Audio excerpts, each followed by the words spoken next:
Iteka n'umunezero ntangere vyo gusubira kubana namwe banywanyi bacu muriko murabana natwe makuru n'ibiganiro vya misi yose tubandanya gushikiriza kuri nombonesha kure yacu ari nayo yanyu Muhuza TV. Numwe tugiye kubagezako amakuru y'ibiriko biravugwa bigezweko ngaha mu gihugu c'u Burundi.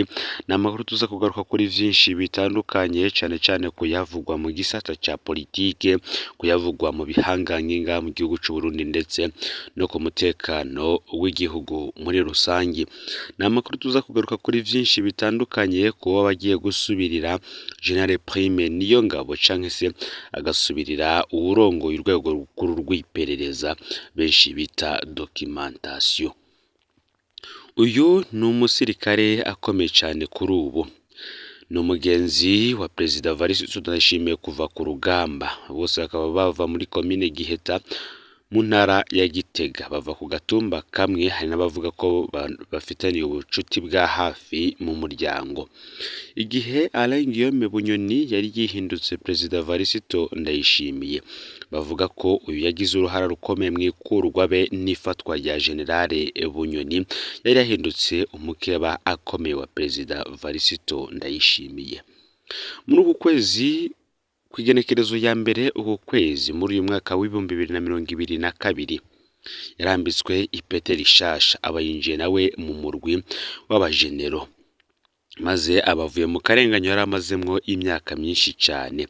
Ariko iri pete ryiwe kuduzwa mu ipete ryatumye abategetsi batari bake bazura ubwoba kubera batazi amabanga Neva agira amuronse muri uyu mwanya. Ushobora kwibaza uti se ubwo ninde? Uyu akaba ari Colonel Jules Ndihokubwayo.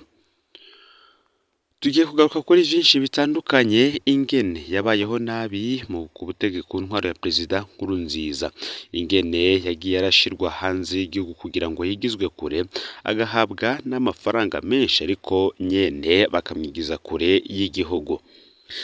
Ipete rya Colonel yarimaze ko imyaka irenga 16. Akaba rero yarahejeje kuronswa ipete rya General de Brigade. Tugiye kugaruka kuri vyinshi biriko biravugwa muri uno mwanya, hakari washobora gusubira General Prime Niyongabo canke se urongoye ibiro bikuru vy'iperereza documentation. Vyose ntucikwe mwidonido yano makuru. Vyonda subscribe canke s'abone kuri hotel wafyonda ko kugira ngo utojucikanwa n'amakuru n'ibiganiro tubandanya gushikiriza. Sangiza ano makuru bagenza aho baba ari hose kugira ngo nabo tuja bacikanwa nayo tuba turiko dushikiriza kuri nombonesha kure Umuhuza TV. Nkwaye kaze mwidonido yano makuru. Jules Ndihokubwayo na General Evariste Ndayishimiye bakiri mu kiroberi ca CNDD FDD, abari abagenzi bakera kuva ku rugamba. Bose bakaba bava muri komine Giheta mu ntara ya Gitega, bava ku gatumba kamwe.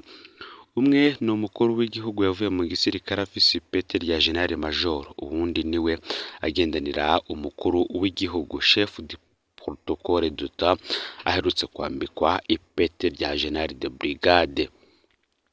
Abazi Jules Ndihokubwayo ku rugamba bamuvuga nk'umusirikare yarinda cane, atagira ikinya cyo kwica. Bamwe mu gihe bamwita umuyangayanga bafatiye ku kugene yari abangukiye kwica atakinya. Ni umusirikare yahatswe kwicwa mu butegetsi bwa Nkurunziza. Jules Ndihokubwayo ni umusirikare atari yorohewe ku ntwaro ya Perezida Nkurunziza, naho yari yazananye muri CNDD FDD. Ipete rya Colonel yarimaze ko imyaka irenga 16. Abo bazananye bo ku rugero rwe bose baragizwe abajenerale, ariko Jules Ndihokubwayo bararimwima. Perezida Nkurunziza ngo yaronka amahoro ari uko yumvise ko Jules Ndihokubwayo ari hanze y'igihugu. Nayo mpamvu imyaka myinshi yamugumiza mu bikorwa vyo hanze, akaronka amahera menshi ariko akaba hanze kandi akabura ipete. Muri Nzero umwaka w'ibihumbi 2016, umuhari Forebu wa General Godefroid Niyombare waratangaje ko Colonel Jules Ndihokubwayo yari warongoye ibiro bikuru vy'igisirikare ca Forebu, ariko bukeye Jules Ndihokubwayo yarabeshuje ayo makuru. Amasoko yacu avuga ko ari impanuro yahawe na General Major Varisito Ndayishimiye.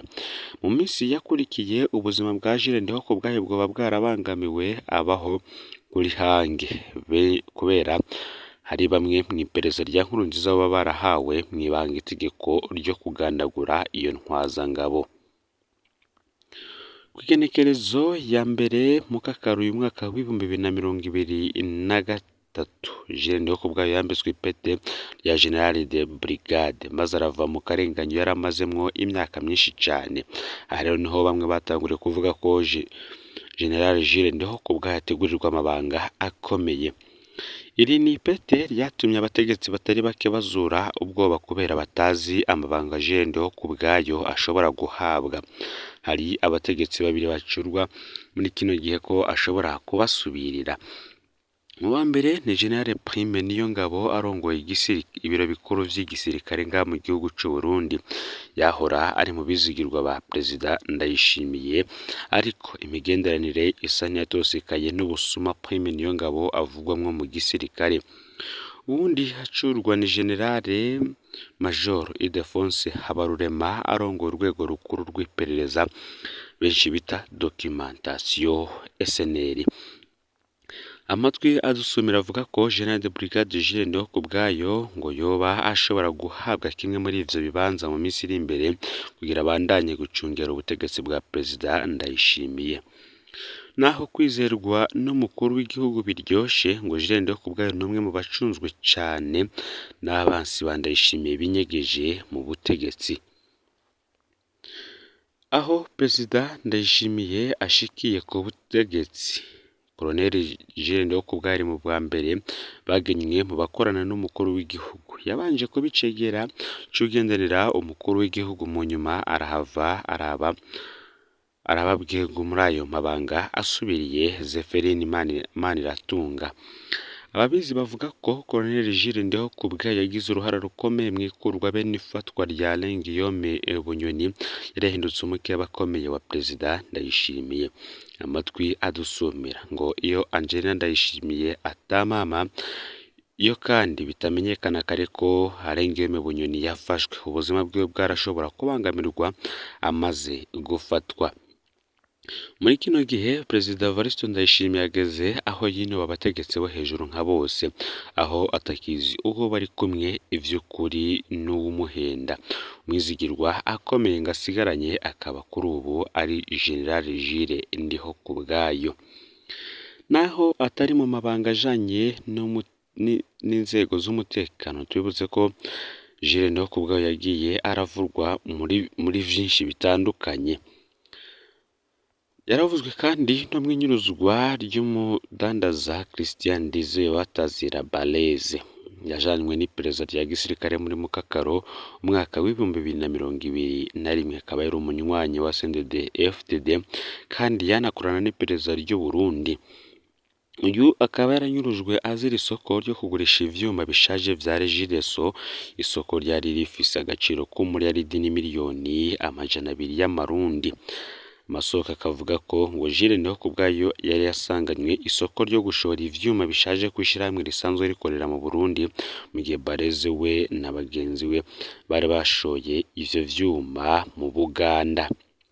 Ngibi rero ibiriko biravugwa ko uyu yari koroneri, kuri ubu yahinduriwe ipete akaduzwa mu ipete akambikwa ipete rya General de Brigade. Jules Ndihokubwayo yoba ari we anugwanugwa muri kano kanya ko ashobora gusubirira urongoye ibiro bikuru vya gisirikare General Prime Niyongabo, canke se agasubirira General Major Ildefonse Habarurema arongoye urwego rukuru urw'iperereza ngaha mu gihugu c'u Burundi, mu gihe General Varisito Ndayishimiye akomeje guhangana n'akakarwi k'ibihangange benshi baburabuza ibikorwa vyiwe.